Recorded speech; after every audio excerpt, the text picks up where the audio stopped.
Bonjour à tous et bienvenue sur Michael Jackson, le podcast. Je suis Michel Piscopo et étant fan de la première heure, j'avais envie de vous faire découvrir au fil de ces prochaines semaines un homme, un artiste, qui a donné sa vie aux autres afin de divertir et de procurer de la joie et du bonheur au monde entier. Il s'agit de Michael Jackson. À travers ma vision, j'aimerais vous faire découvrir un artiste de génie et un homme d'une grande générosité. Un homme avec ses défauts bien sûr, mais aussi avec ses qualités.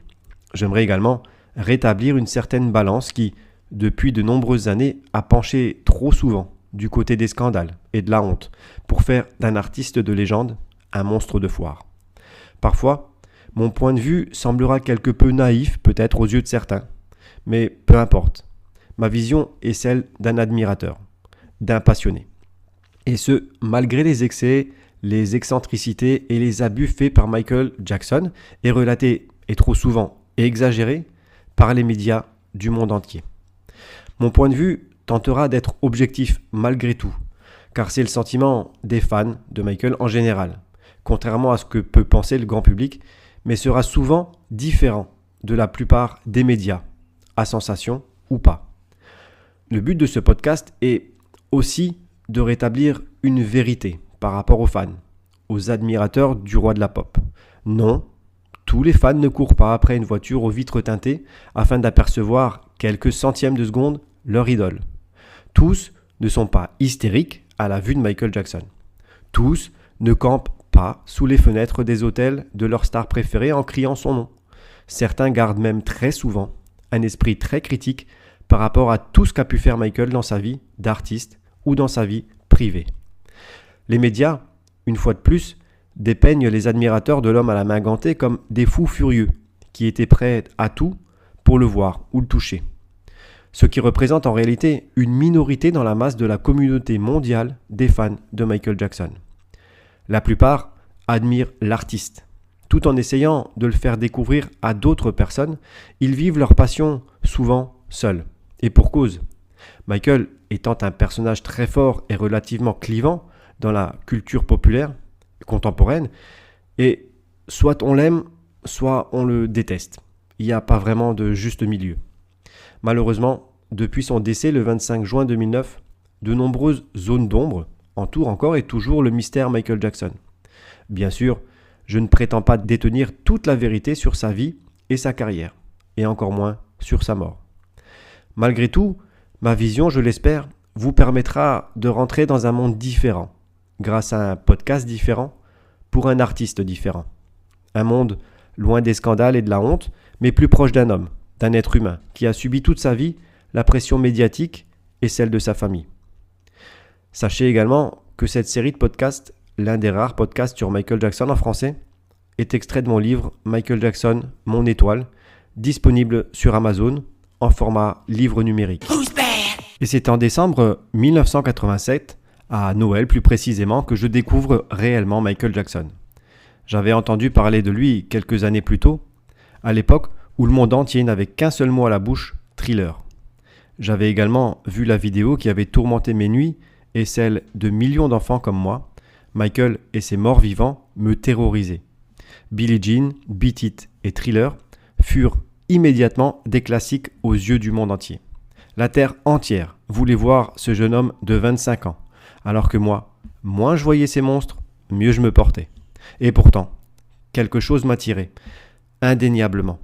Une force invisible, un charisme déroutant, une couleur, un geste, une façon de se mouvoir qui me laissait quoi ? Un spectacle vivant, enfin, mort-vivant.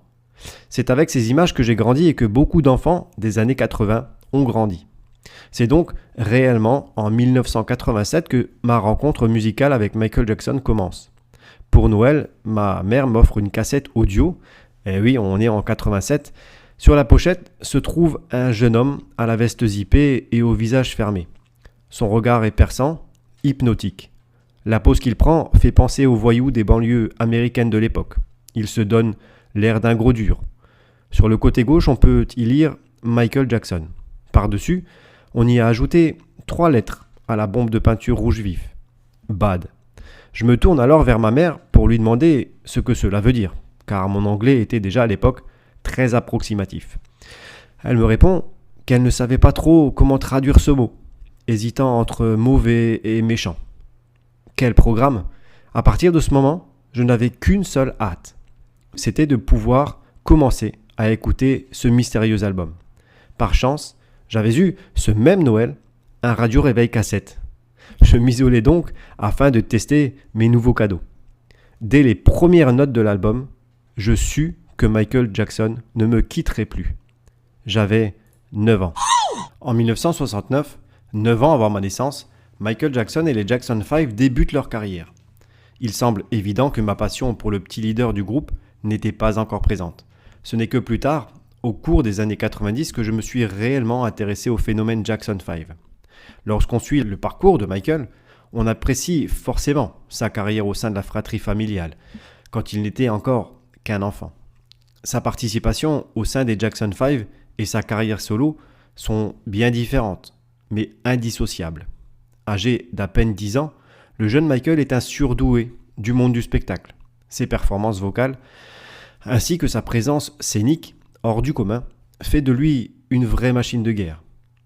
Sur un même plateau ou sur une même scène, si jeune, il peut déjà éclipser certains artistes qui, par d'habiles pirouettes, arrivent à tourner le petit Michael en dérision, face à un public pas encore tout à fait prêt à voir un enfant de cet âge voler la vedette à des stars comme Sammy Davis Jr. ou Diana Ross. Dans ses premières années de gloire, le petit Michael est déjà victime de sa première rumeur.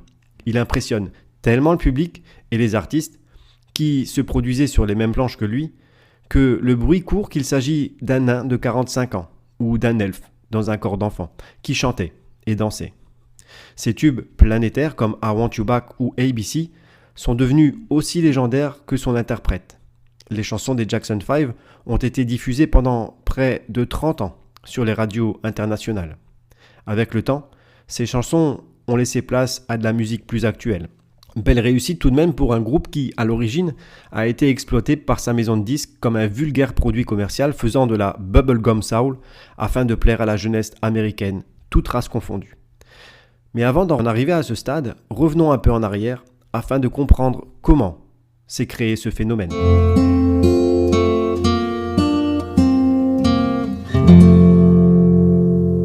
Pour connaître la genèse de la légende du mythe Michael Jackson, il faut remonter 4 générations afin de trouver Julie, un Indien Choctaw qui vivait dans le Mississippi. Surnommé Jack par ses contemporains, il épouse une femme blanche qui donne naissance à un garçon du nom de Nero.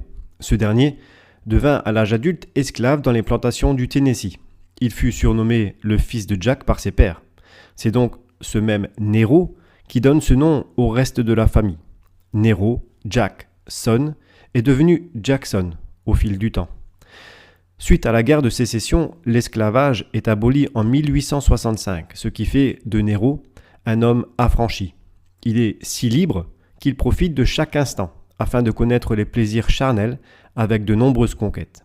Il aura plusieurs enfants, dont un garçon prénommé Samuel.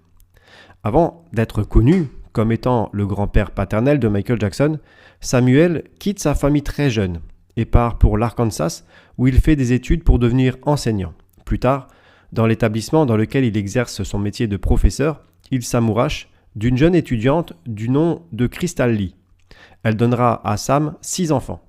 Le premier s'appellera Joseph Jackson. Samuel est strict avec sa horde de garnement. L'affection paternelle n'est pas trop son fort. Il renvoie à Joe l'image d'un père dur et froid, incapable de montrer le moindre sentiment. Après un divorce et divers chamboulements familiaux, Samuel et Joe partent tous deux pour la Californie. Crystal Lee part pour Chicago avec le reste de la tribu. Joseph continue de subir la sévérité, la rigueur et la rigidité de son père, Sam, et décide de retourner chez sa mère, dans l'Indiana, en compagnie de ses frères et sœurs. Ses deux parents s'étant remariés chacun de son côté, la vie affective de la famille est quasi nulle, voire inexistante. L'ambiance familiale reste sombre comme l'avenir. Mais Joseph apprend très rapidement le sens des responsabilités, puisque, étant l'aîné de la famille, il doit très souvent gérer seul ses frères et sœurs, plus jeunes que lui. Un jour, il trouve le moyen de sortir de cette misère en devenant boxeur dans un club. Mais sa vraie passion reste la musique. Catherine Scruggs voit le jour le 4 mai 1930. Fille de cultivateur de coton dans l'Alabama, elle est victime à l'âge de 18 mois de la poliomyélite. Alors qu'à cette période, de nombreux enfants en meurent, elle survit mais en garde des séquelles irréversibles. Ses parents, Martha Upshaw et Prince Scruggs, divorceront quelques années plus tard et Kate a une enfance assez tourmentée. Lorsqu'elle rencontre Joseph Jackson, c'est une fille timide et qui manque de confiance en elle. La réputation de Joe est déjà faite lorsque Kate débarque dans l'Indiana. Il est connu pour être un coureur de jupons. Beau jeune homme, il sait que son effet sur sa future promise sera imparable.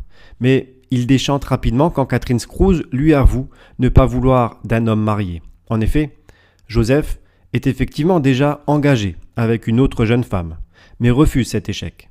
Il continue de courtiser Catherine, puis finit tout de même par divorcer. Leur passion commune pour la musique les rapproche irrésistiblement et après 6 mois de relation tumultueuse, Catherine Scruggs devient Madame Jackson le 5 novembre 1949. Joseph repère une petite maison dans la ville de Gary dans l'Indiana. L'habitation est petite mais suffisante pour un couple de jeunes mariés. Un an après leur mariage, un premier enfant naît le 29 mai 1950. C'est une fille. On la surnomme Rebbie. Elle sera suivie de Jackie en 1951, de Tito en 1953, de Jermaine en 1954, de Latoya en 1956, de Marlon en 1957, de Michael le 29 août 1958, de Randy en 1961 et enfin de la petite Janet le 16 mai 1966. À noter également qu'un garçon du nom de Brandon fut le frère jumeau de Marlon, mais décéda prématurément après une seule journée de vie. À la naissance, le jeune Michael faillit s'appeler Ronald. Il avait de grandes mains et des yeux immenses ouverts sur le monde, selon sa mère. Catherine choisit finalement de ne pas l'appeler Ronald, mais comme le voulait Martha, sa mère, Michael Joseph Jackson. Voilà, c'est la fin de cet épisode de Michael Jackson, le podcast. Je vous donne rendez-vous la semaine prochaine pour la suite de l'histoire de Michael Jackson et revenir sur sa légende. À bientôt.